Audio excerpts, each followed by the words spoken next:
गुरुर्ब्रह्मा गुरुर्विष्णू गुरुर्देवो महेश्वरः गुरु साक्षात परब्रह्म तस्मै श्री गुरवे नमः। श्री गणेशाय नमः, श्री सरस्वत्यै नमः, श्री गुरुभ्यो नमः।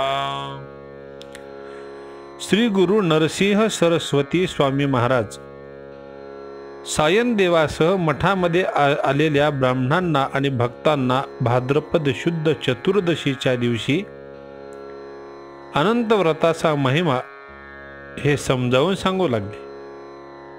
ते म्हणाले, पूर्वी पंडुपुत्र युधिष्ठिराने हे व्रत केले होते। या व्रताच्या पुण्य प्रभावानेच त्यांना पुनश्च एकदा राज्य प्राप्त झालेले होते। द्यूतात सर्वस्व हरलेल्या पांडवांना 12 वर्षे वनवास, 1 वर्ष अज्ञातवास भोगावा लागला।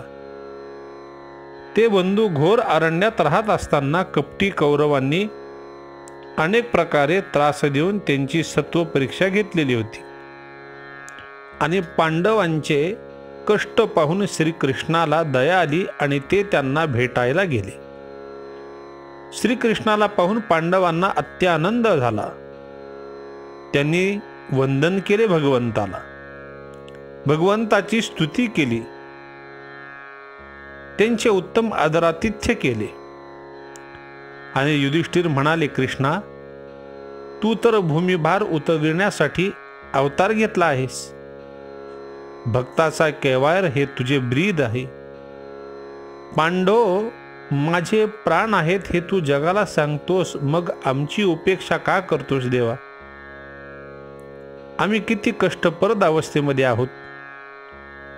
आता तूच आमचे दुःख निवारण कर देवा। भगवान श्रीकृष्णांना दया आली आणि ते म्हणाले की मी तुम्हाला एक उत्तम व्रत सांगतो। त्याच्या आचरणाने मनाची प्रसन्नता लाभून तुम्हाला राज्य प्राप्ती होईल। त्या व्रताला अनंत व्रत असे म्हणतात। आणि भगवान श्रीकृष्णांनी पांडवांना अनंताची पूजाविषयी माहिती सांगितली, एक सुंदर कथा सांगितली। कृष्ण पांडवांना म्हणतात की कृतयुगामध्ये सुमंतू नावाचा वशिष्ठ गोत्राचा एक विद्वान भक्त होता। भृगु ऋषीची कन्या दीक्षा नावाची त्याची पत्नी होती। या दाम्पत्यास एक मुलगी होती, तिचे नाव आहे सुशीला। ती लहान असतानाच ती दीक्षा मरण पावलेली होती। त्यामुळे हा सुमंतू एकटाच राहिलेला होता। सुमंतूने आपल्या मुलीचा सुंदर असा सांभाळ केला आणि सुशीला थोडीशी मोठी झाली तेव्हा घरातील सर्व कामांना हातभार लावू लागली। पुढे सुमंतूने दुसरे लग्न केले। त्या भार्येचे, त्या बायकोचे नाव आहे कर्कशी। ही दुष्ट स्वभावाची आणि कलहप्रिय स्त्री होती। ती सुशीलेला त्रास द्यायची, पतीचा हे नित्य अपमान करायची। तिच्या उपद्रवी स्वभावामुळे सुमंतू अगदी कष्टाळून गेला। एके दिवशी कौंडिन्य नावाचा एक तरुण ब्राह्मण तपस्वी त्यांच्या घरी आला। त्याने सुशीलेला पाहिले, तिचा स्वभाव पाहिला आणि सुशीलेचा चांगला स्वभाव पाहून तिला मागणी घातली। तो जावाई म्हणून सुमंतूला देखील पसंत पडला। त्याच्या प्रस्तावास मान्यता देऊन सुमंतूने आपल्या कन्येचा त्याच्याशी विवाह लावून दिला। त्या दोघांना आषाढ आणि श्रावण हे 2 महिने आपल्या घरीच ठेवून घेतले। या अवधीत आपल्या पत्नीला तिची सावत्राई किती त्रास देते हे कौंडिन्याने प्रत्यक्ष अनुभवले। त्याने सुमंतूला अन्यत्र बिऱ्हाड करण्याचा विचार बोलून दाखविला। आपल्या दुष्ट पत्नीमुळे ही वेळ आली म्हणून सुमंतू व्यथित झाला। मी एका पापिनीशी विवाह केला, हे माझे दुर्दैव। हिच्यामुळे माझा संसार बुडाला। कौंडिन्याने आपल्या सासरेची समजूत घातली आणि तो म्हणाला की 2 तपस्व्यांनी एका घरात राहू नये असे सुद्धा शास्त्र सांगते। तुम्हाला कन्येचा विरह सहन होणार नाही हे मी जाणतो, म्हणून मी जवळच बिऱ्हाड करणार आहे, संसार थाटणार आहे. अनुष्ठानाच्या निमित्ताने आपली आणि तुमची आपल्या दोघांची नेहमी भेट होत जाईल. सुमंतू म्हणाला, तुम्ही आणखी 12 दिवस राहा, भाद्रपद शुद्ध त्रयोदशीस प्रस्थान करा. कौंडण्याने होकार दिला. जाण्याचा दिवस उजाडला तेव्हा सुमंतू आपल्या पत्नीला म्हणाला की आज आपली कन्या आणि जावाई जाणार आहेत. त्यांच्यासाठी चांगला स्वयंपाक कर, त्यांना गहू आणि तांदूळ बांधून दे. ते ऐकताच कर्कशा संतापली. ती एका खोलीत गेली आणि आतून कडी लावून दरवाजा आतून दगड ठेवला, आतून लावून घेतला. पण ज्यावेळेस हा प्रकार सुशीलेला समजला त्यावेळेस सुशीला समजूतदार होती. वडिलांना हाका मारूनही आई बाहेर येत नाही म्हणून ती तशीच निघाली. पित्याला राहावे ना. त्याने स्वयंपाकघरातून गव्हाचा थोडासा कोंडा वस्त्रात बांधून आपल्या मुलीच्या हातामध्ये दिला. सुशीलेने पित्याचा निरोप घेतला आणि पती समवेत रथात बसून निघाली. माध्यान्ह झाली. कौंडण्याने नदीतीरी रथ थांबविला आणि तो अनुष्ठानास बसला. त्या स्थानी काही स्त्रिया आल्या होत्या. त्या सर्वांनी लाल वस्त्रे परिधान केली होती आणि त्या पृथक पृथक कलश स्थापना करून पूजेमध्ये निमग्न झाल्या होत्या. सुशीलेच्या मनात जिज्ञासा उत्पन्न झाली. तिने त्या स्त्रियांना विचारले, तुम्ही कोणते व्रत करीत आहात? त्या सगळ्या स्त्रिया म्हणाल्या, आम्ही सकल अभिष्ट पूर्ण करणारे महाफलदायी अनंत व्रत करीत आहोत. सुशीला म्हणाली, या व्रताचा विधी काय आहे? तेव्हा त्या स्त्रियांनी तिला अनंत व्रत कसे केले जाते, अनंत म्हणून एक लाल रंगाचा दोरा घ्यावा, सगळं काही समजावून सांगितले. भाद्रपद शुद्ध चतुर्दशीला अनंत व्रत केले जाते हे सुद्धा सांगितले. त्यानंतर एक लाल रंगाचा दोरा घ्यावा, त्याला 14 गाठी माराव्यात, तो घेऊन नदीवर जावे, स्नान करून शुद्ध वस्त्र नेसावे, भाळी हळद कुंकू लावावे, 2 कलशात पाणी भरून घ्यावे, त्या गंगा व यमुना आहेत असे समजावे, त्यात रत्ने घालावी, पिंपळ, औदुंबर, वड, पायरी, आंबा या वृक्षाची एक एक अशी 5 पाने घालावी, त्या कलशातील गंगा आणि यमुना याची षोडशोपचारे पूजा करावी, त्यांची आरती करावी, दर्भाचा शेषनाग करून तो कलशापाशी ठेवावा, दोन्ही कलशावरती ताम्हण नवीन वस्त्र ठेवावे, ताम्हणात नवीन वस्त्र ठेवून त्यावर तांदूळ पसरून कुंकवाचे अष्टदल काढावे,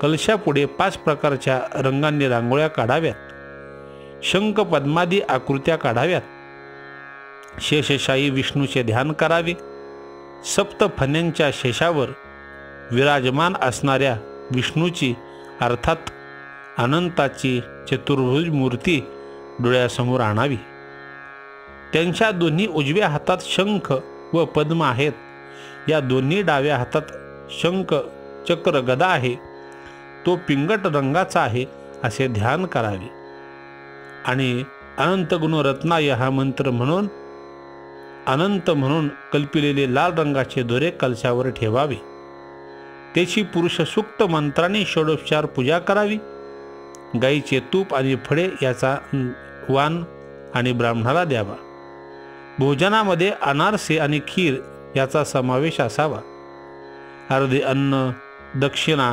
तांबूलासह पुजाऱ्याला द्यावे, अर्धे अन्न प्रसाद म्हणून आपण भक्षण करावे, अनंताचा दोरा आपल्या उजव्या मनगटात बांधावा, नवीन दोऱ्याची पूजा झाल्यावर पूर्वीचा दोरा नदीत विसर्जन करावा. अशा प्रकारे 14 वर्षे यथासांग व्रताचरण करून त्यानंतर उद्यापन करावे, यथाशक्ती अन्नदान करावे, 14 कलश दान द्यावे. या व्रताने सर्व मनकामना पूर्ण होतात. व्रतविधान सांगितल्यावर त्या स्त्रिया सुशीलेला म्हणाल्या, मुली, आज अनंत चतुर्दशीच आहे, तूही आमच्याबरोबर व्रत कर, तुझ्या सर्व मनोकामना पूर्ण होतील. सुशीलेने होकार देताच त्या स्त्रियांनी तिला अनंताचा दोरा आणि अन्य साहित्य दिले. मग तिने ही अनंताची पूजा केली. पित्याने दिलेल्या गव्हाच्या कोंड्याचा अर्धा भाग वाण म्हणून दिला. या सर्व स्त्रियांचा निरोप घेऊन पतीपाशी सुशीला आली. त्यांचेही अनुष्ठान पूर्ण झाले होते. ते दोघे रथात बसून मार्गक्रमण करू लागले. त्यांनी अमरावती समान एक वैभवशाली नगर पाहिले आणि त्या नगरात प्रवेश केला. तेव्हा त्या नगराद्वारी अनेक लोक त्यांच्या स्वागतासाठी आले. हे तपोनिधी, आजपासून तुम्हीच या नगराचे अधिपती आहात, असे म्हणून सगळ्या गावातील त्या लोकांनी कौंडण्याला आणि सुशीलेला वाजत गाजत नगरामध्ये नेले. अशा प्रकारे अनंतव्रताच्या आचरणाने त्यांना अकस्मात राजवैभव प्राप्त झालेले मंडळी. दिवस सुखात जात होते. एके दिवशी कौंडण्याने सुशीलेला विचारले की तुझ्या हातात कशाचा दोरा आहे. त्यावेळेस सुशीलेने सर्व काही प्रकार आपल्या नवऱ्याला सांगितला. ते ऐकून कौंडण्याला राग आला. तो म्हणाला, कोण अनंत, कसला दोरा, काहीतरी बोलू नकोस, हे सगळे माझे तपश्चर्येचं सामर्थ्य आहे. त्यावेळेस कौंडण्याने आपल्या धर्मपत्नीच्या हातातला दोरा तोडला आणि आगीमध्ये भिरकावला. सुशीलेला खूप वाईट वाटले. तिने धावत जाऊन तो दोरा काढला आणि दुधात भिजवला. या प्रमादामुळे भगवान अनंत संतापले. त्यांची अवकृपा होताच कौंडण्याच्या नगरावर शत्रूंनी आक्रमण केले. समस्त नगर लुटले. सर्व संपत्ती हरण केली. राजप्रसादाला आग लावली. ऐश्वर्यात लोळणारा कौंडण्य क्षणार्धात दरिद्री झाला. शत्रू प्राणघात करील म्हणून तो पत्नीसह घोर अरण्यात प्रवेशला. त्याला कृतकर्माचा पश्चाताप होत होता. अनंता, मला क्षमा कर, असा आक्रोश करीत तो पुढे जाऊ लागला. मार्गामध्ये पानांनी फळांनी गच्च भरलेला आम्रवृक्ष दृष्टीस पडला. त्याच्याकडे पक्षी आणि कीटक असे कोणीही फिरकत नव्हते. कौंडण्याला नवल वाटले. त्याने त्या आंब्याला विचारले की तू भगवान अनंताला पाहिले आहेस काय रे. त्यावेळेस वृक्ष म्हणाला, नाही, पण तुम्ही पाहिल्यास माझ्यासाठी त्यांची क्षमा मागा. पुढे जाताना त्याला एक सवत्स धेनू दिसली मंडळी. तिला चारा खाता येत नव्हता. कौंडण्याने तिला विचारले, तू भगवान अनंताला पाहिलेस आहे का. त्यावेळेस ती गाय म्हणाली, नाही, पण तुम्हाला त्यांचे दर्शन झाल्यास त्यांना माझी अवस्था सांगा. माझ्या वतीने त्यांची क्षमा मागा. तो पुढे निघाला. त्याला दयनीय अवस्थेत असलेला एक बैल दिसला. तो म्हणाला, मी अनंताला पाहिले नाही, पण तुम्हाला दिसल्यास माझ्यासाठी त्यांची क्षमा मागा. पुढे त्याला एकमेकात मिसळलेल्या 2 रम्य सरोवरे दिसली. त्यात भरपूर पाणी होते. कमळे होती. हंसादी एकही पक्षी तेथे फिरकत नव्हता. त्याने सरोवराकडे अनंताची चौकशी केली. तेव्हा ते सरोवरही म्हणाला की आम्ही त्या अनंताला पाहिले नाही, पण तुम्हाला भेटल्यास आमची अवस्था सांगा त्यांना. पुढे या कौंडण्याला एक गर्दभ आणि हत्ती दिसला.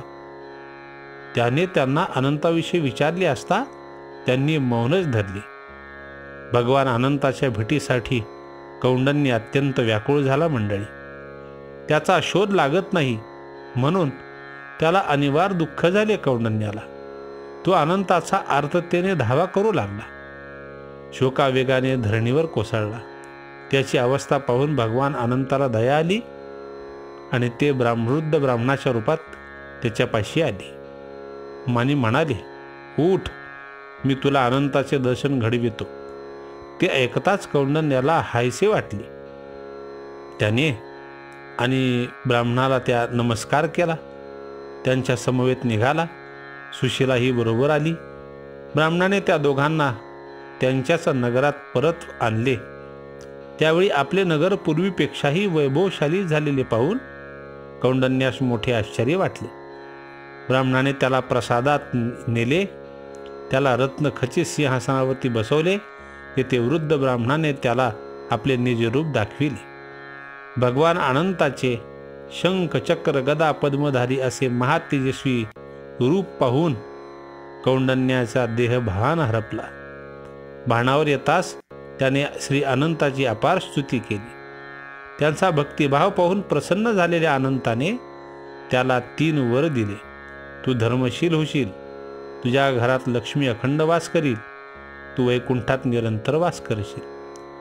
त्या वरदानाने कौंडण्य धन्य धन्य झाला. मंडळी, त्याने भगवान अनंताला मार्गात पाहिलेले आम्रवृक्ष, धेनू, बैल, 2 सरोवरे, गाढव, हत्ती यांची अवस्था सांगितली आणि तो पुढे म्हणाला, देवा, या सर्वांची अशी अवस्था होण्याचे कारण काय? त्यांनी तुमची क्षमा मागितली आहे, असे का? तेव्हा भगवंत म्हणाले, कौंडण्या, तू जो फल पर्णधारी आम्रवृक्ष पाहिलास तो पूर्वी वेदशास्त्र संपन्न ब्राह्मण होता, पण त्याने आपल्या शिष्यांना कधीही ज्ञान दिले नाही. या त्याच्या उन्मत्तपणामुळे आणि गर्वामुळे त्याला ही अवस्था प्राप्त झाली आहे. संपन्न असूनही पक्षी आणि कीटक त्याच्याकडे फिरकत नाहीत.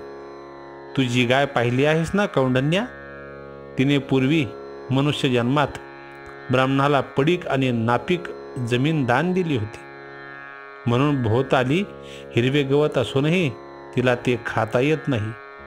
तू जो बैल पाहिला होता ना कौंडण्या, तो पूर्वी श्रीमंत ब्राह्मण होता, त्याने कधीही दान धर्म केले नव्हते, म्हणूनच त्याची अशी अवस्था झाली. तू पाहिलेले 2 सरोवरे आहेत ना, ही पूर्वजन्मी भावंडे आहेत. पूर्वजन्मीची त्या 2 बहिणींनी एकमेकींनाच काय द्यायचे असेल ते दान द्यावे, पण दुसऱ्यांना कधीही दान दिले नाही. म्हणूनच त्या सरोवराचे पाणी एकमेकात मिसळलेले आहे, पण कोणी पक्षी हंस येथे येत नाही. तू पाहिलेला गर्दभ हा तुझा क्रोधच होय. तो तुझ्या पासून बाहेर पडला आणि गर्दभाच्या जन्माला गेला. आणि तू पाहिलेला हत्ती हा तुझा तपश्चर्येचा गर्व होय. तो तुझ्या अंगातून बाहेर पडून हत्तीच्या जन्मास गेला. तुला कृतकर्माचा पश्चाताप झाला, तसा तू पाहिलेल्या सर्वांना झालेला आहे, म्हणून त्यांनी क्षमा याचना केली आहे. पश्चातापाने तुझे व त्यांचे चित्त शुद्ध झाले आहे, म्हणूनच मी त्यांना त्यांच्या स्थितीतून मुक्त केले. तुलाही पूर्वीचे वैभव प्राप्त करून दिले. तू पुनर्वसू नक्षत्रमंडलात चिरकाल वास करशील, असा आशीर्वाद आहे मी तुला देतो. भगवान श्रीकृष्ण म्हणतात की, युधिष्ठिरा, भगवान अनंताच्या वरप्रसादाने कौंडण्य आणि सुशीलेने चिरकाल राज्य प्राप्त केले. ते दोघे प्रतिवर्षी अनंतव्रताचे आचरण करीत असत. त्यांना मरणोत्तर उत्तम गती प्राप्त झाली. असे आहे अनंताचे महात्म्य. त्यांचे तुम्ही आचरण कराल तर तुम्हाला सुद्धा गत वैभव पुन्हा प्राप्त होईल. श्री गुरु आपल्या शिष्यांना अनंतव्रताच्या आचरणाने कौंडण्याचे कल्याण झाले, पांडवांना राज्यप्राप्ती झाली. अनेक श्रेष्ठ ऋषींनी अनंताची व्रतरूपी सेवा करून 4 पुरुषार्थ साध्य करून घेतले. तेव्हा तुम्ही सगळेजण भक्त अनंत व्रत करत जा, हे श्री गुरूंनी आपल्या भक्तांना सांगितले. अवधूत चिंतन श्री गुरुदेव दत्त. दिगंबरा दिगंबरा श्रीपाद वल्लभ दिगंबरा. दिगंबरा दिगंबरा श्रीपाद वल्लभ दिगंबरा. आमची ही कथा आवडल्यास सबस्क्राईब करायला विसरू नका. इतरांना पाठवायला देखील विसरू नका. धन्यवाद.